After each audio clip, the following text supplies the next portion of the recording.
Well, hello everybody. I'm Morgan. And I'm Martin. And welcome to where all the magic happens behind the scenes here at the Country Bear Tours. Our editing studio. It's real tiny, but it's still our editing studio, guys. And today we're here to answer some of the emails and questions we have about what equipment we're using out there while filming in a low light environment, whether you're in the park or walking around a resort in that low light environment. And also, what are the settings that go with that equipment while we're out there in the field? Well, if you haven't already solved the big mystery, we use the GoPro Hero 8. In black. It's hard to believe we're actually not getting paid to say that, but it's true, guys. We use the Hero 8. It's the #1 choice of GoPros in low lighting. The other ones aren't going to give you the results. The 8 definitely comes through for you, and we stick by that. Anyways, today we're going to go over some of our low light settings for our GoPro. So sit back and enjoy the video. Okay, everybody, we're here now at the stage where we're going to show you what to do with your Hero 8 to get you the proper settings put on this thing. You turn it to the side and it's going to tell you what it is there. You see the little 8? Right below the 8, Morgan's got his little finger in there pointing at it. You got a little button. Push that button in one time and it's going to turn on your GoPro. Real easy, all right? Now, on the back of the GoPro, don't have a heart attack if you turn your GoPro on and this is what you see. It's the same GoPro I have. Touch it one time. It's going to give you some options. Down on the bottom, it's going to give you these little profiles or presets.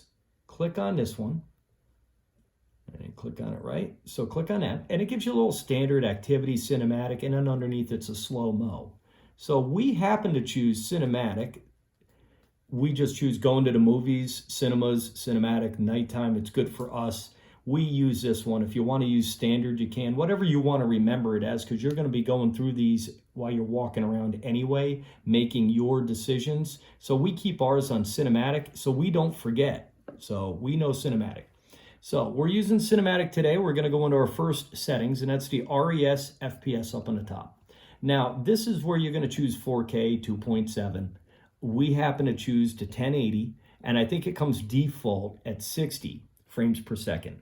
Now, the reason you want to go with a 1080-24, it's better for the low lighting. The 4K is great in high lighting, not for low lighting. The 1080 and the 24, you got to remember that the 8 GoPro, the Hero 8 GoPro, has very limited bitrate, and it's got limited video data. That's a lot of mumbo jumbo right there. If you want to go on YouTube and follow all that and get into it, it'll probably give you a little bit better idea than I'm giving you right now.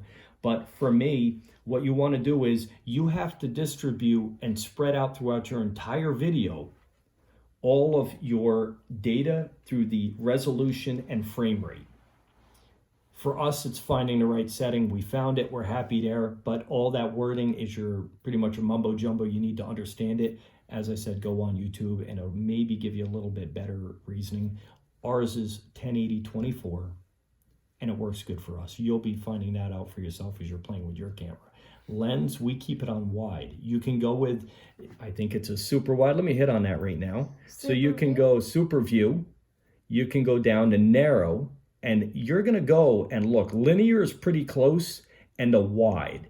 Now, we'll switch periodically. Me and Morgan will use a linear. It's more of a natural. Wide gives me a little extra, so we like to keep it on the wide. But once again, it's going to be, you're going to probably fumble between wide and the linear.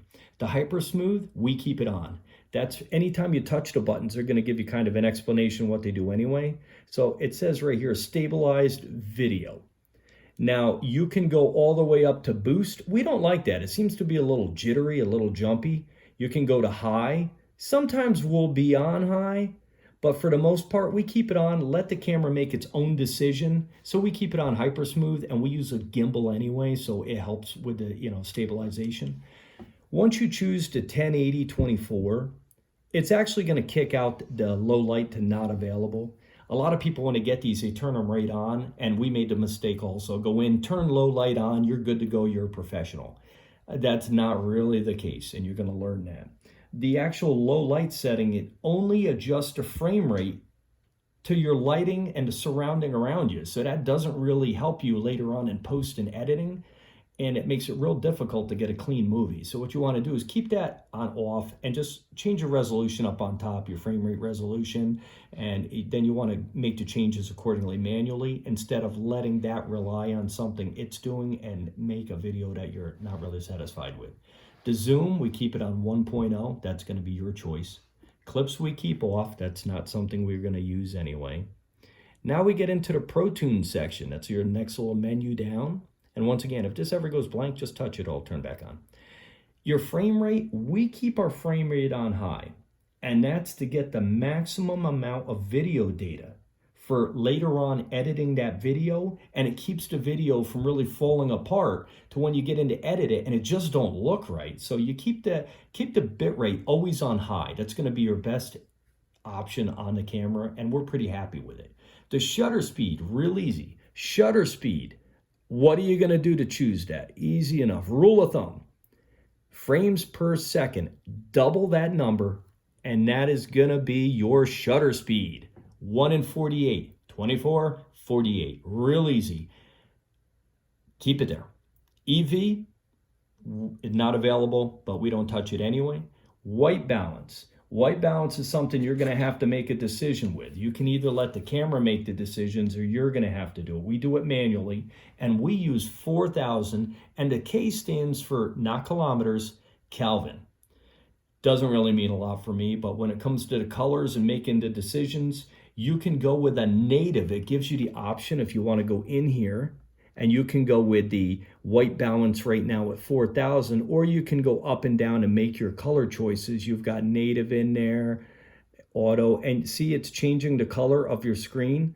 So we're gonna go native, 4,000 Kelvin. This is our color profile that I'm happy with, and not so much maybe I don't like the look when I'm seeing it right there, but when you put this video into your editing software later, you don't want that yellowish look.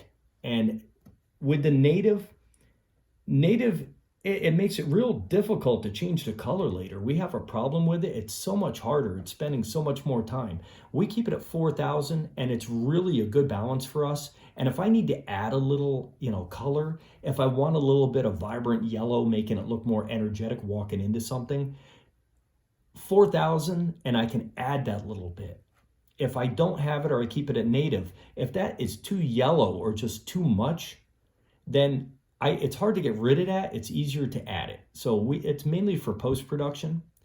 The ISO, that'll be the next thing we get into. Minimal is always at 100. Your maximum is going to be the choice that you have to choose from.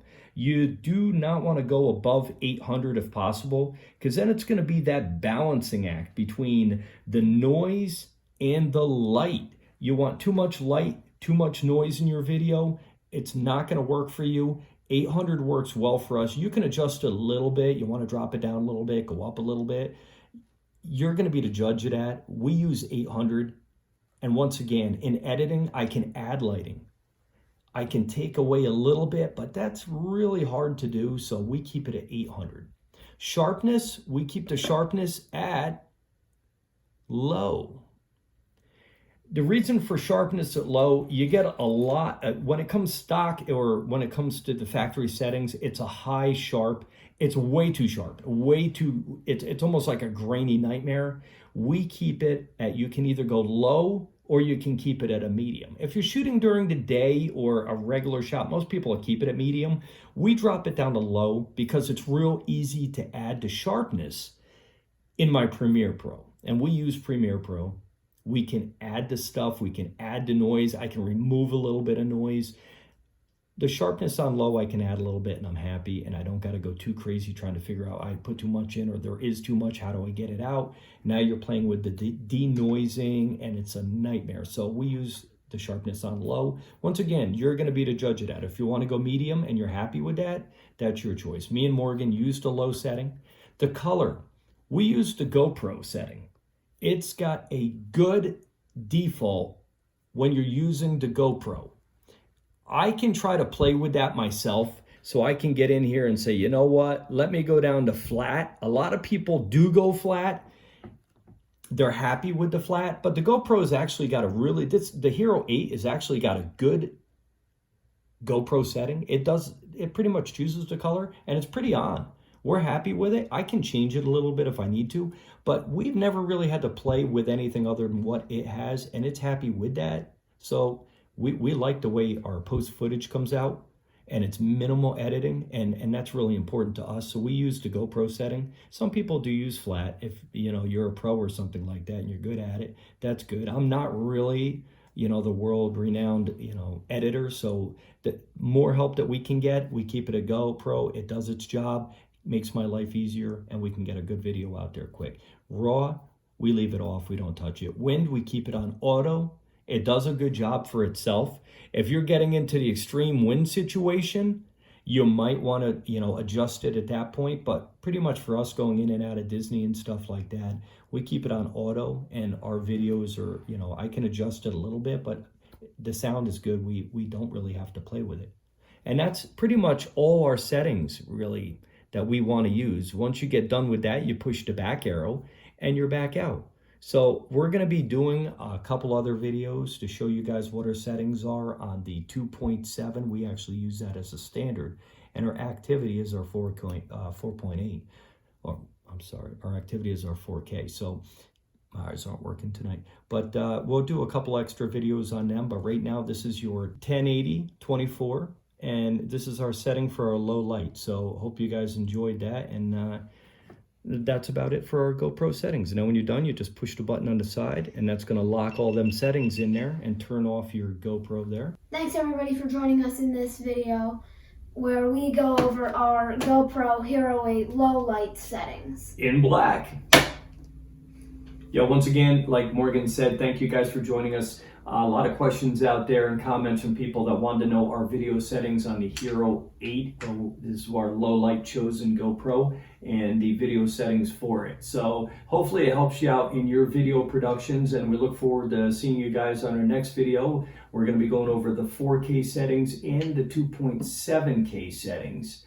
And we look forward to hearing back from you guys anyway, and maybe running into you guys into the parks. Till then, we'll see you guys later.